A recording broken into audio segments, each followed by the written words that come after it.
To a paper that explores a fascinating vulnerability in role-playing systems powered by large language models. The paper RoleBreak, Character Hallucination as a Jailbreak Attack in Role-Playing Systems, examines how these systems can be tricked into generating responses that are inconsistent with the intended character. What are the key vulnerabilities that the paper identifies? The paper identifies two main vulnerabilities that can lead to character hallucination. The first is query sparsity, which refers to the limited range of queries that a model is trained on. When a user asks a question that falls outside of this training set, the model may struggle to generate a response that is consistent with the character's persona. The second vulnerability is role query conflict, which occurs when the user's query contradicts the character's established role or personality. This can lead to the model generating responses that are out of character or even factually incorrect. So essentially, the model can be tricked into breaking character if it encounters a query that it hasn't been specifically trained on, or if the query conflicts with the character's established persona. How does the paper propose to address these vulnerabilities? The paper proposes a novel defense mechanism called Narrator Mode.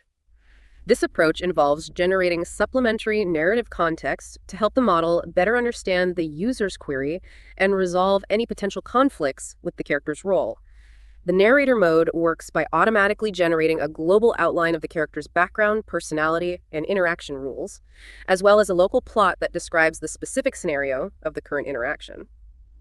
This additional context helps the model to generate responses that are more consistent with the character's persona and the overall narrative. That's an interesting approach. Can you elaborate on how the narrator mode addresses the two vulnerabilities we discussed? The narrator mode addresses query sparsity by providing the model with a more comprehensive understanding of the character's knowledge and abilities.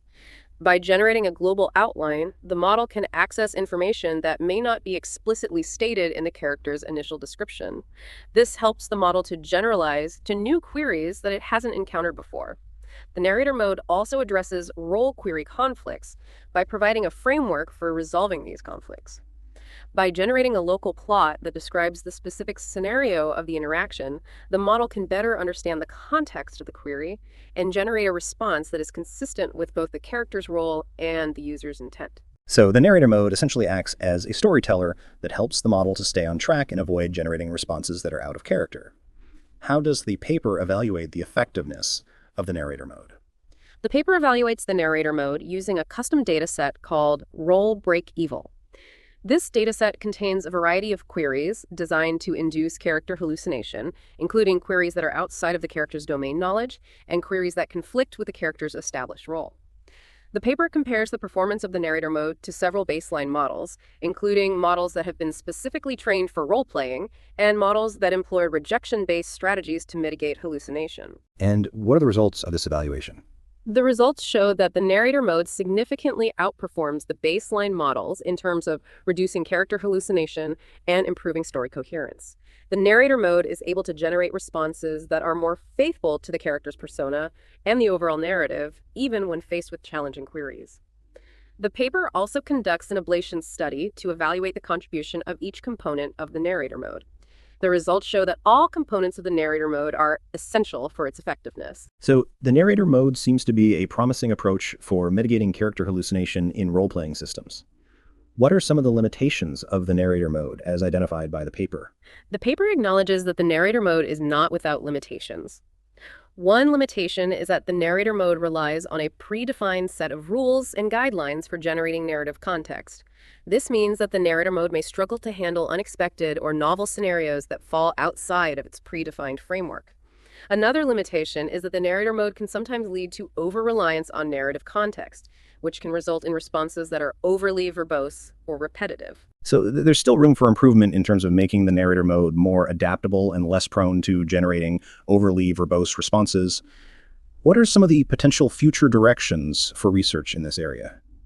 The paper suggests that future research could focus on developing more advanced character management techniques and dynamic narrative generation mechanisms. This could involve exploring techniques for automatically learning character rules and guidelines from data, as well as developing more sophisticated methods for generating narrative context that is both relevant and engaging. Another potential direction for research is to explore the use of multimodal approaches, such as incorporating visual information or audio cues to enhance the realism and immersion of role-playing systems. It sounds like there's a lot of exciting potential for future research in this area. Can you summarize the key contributions of this paper? The paper makes several key contributions to the field of role-playing systems. First, it provides a systematic analysis of character hallucination, identifying the key vulnerabilities that can lead to this problem. Second, it proposes a novel defense mechanism called Narrator Mode, which effectively mitigates character hallucination by generating supplementary narrative context. Third, the paper evaluates the effectiveness of the narrator mode using a custom dataset and ablation study, demonstrating its significant advantages over baseline models. So the paper provides a valuable framework for understanding and addressing character hallucination in role-playing systems.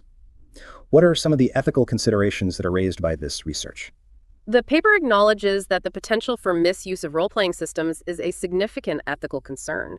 For example, malicious actors could use these systems to generate harmful or offensive content, or to manipulate users into believing false information. The paper emphasizes the importance of developing safeguards to prevent the misuse of these systems, such as incorporating ethical guidelines into the training data and developing mechanisms for detecting and mitigating harmful content. It's important to be aware of these ethical considerations as we continue to develop and deploy these powerful technologies. Can you elaborate on the potential impact of this research on the field of role-playing systems? This research has the potential to significantly impact the field of role-playing systems by providing a better understanding of the challenges and opportunities associated with using large language models for this purpose. The paper's findings could lead to the development of more robust and reliable role-playing systems that are less susceptible to character hallucination and other vulnerabilities. This could have a positive impact on the user experience, making role-playing systems more engaging and immersive. So this research could lead to more realistic and engaging role-playing experiences for users. Can you discuss the potential applications of this research beyond the realm of role-playing systems? The techniques developed in this paper could have applications in other areas where large language models are used to generate text, such as chatbots, virtual assistants, and creative writing tools. For example, the narrator mode could be used to improve the coherence and consistency of chatbot conversations, or to help creative writing tools generate more engaging and believable stories. It sounds like this research has the potential to impact a wide range of applications. Can you discuss any limitations of the paper's findings? The paper acknowledges that its findings are limited by the scope of its dataset and the specific models that were evaluated. Future research could explore the generalizability of these findings to other datasets and models, as well as investigate the effectiveness of the narrator mode in handling more complex and nuanced role-playing scenarios. This has been a fascinating discussion on the technical aspects of this paper. Thank you for your insights.